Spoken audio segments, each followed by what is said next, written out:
চটপটি মসলা ছাড়া, তেঁতুল ছাড়াই একদম ঘরোয়া স্টাইলে ফুচকা বানাচ্ছি। প্রথমে তেঁতুলের বদলে নিচ্ছি শুকনো বড়ই।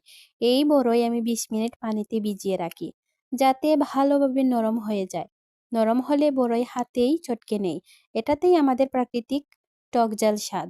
এরপর সাধারণভাবে রুটি বেলে ফুচকার শেপ তৈরি করে। কোনো কেমিক্যাল বা বাইরের কিছু না।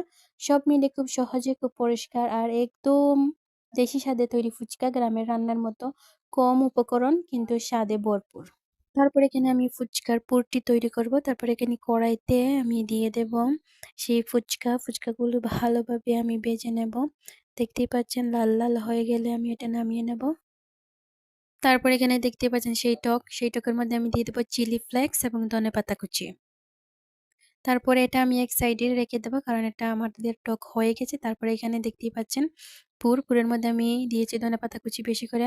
তারপরে আলু সিদ্ধ, পেঁয়াজ কুচি এগুলা দিয়ে ভালোভাবে আমি মাখিয়ে নিয়েছি। বেশি করে ধনেপাতা কুচি দিবেন, তাহলে মজা হবে। তাহলে দেখতেই পাচ্ছেন এখানে আমার ফুচকা রেডি হয়েছে। খুব কম সময়ে আমি এটা তৈরি করে নিয়েছি। খুব প্রাকৃতিকভাবে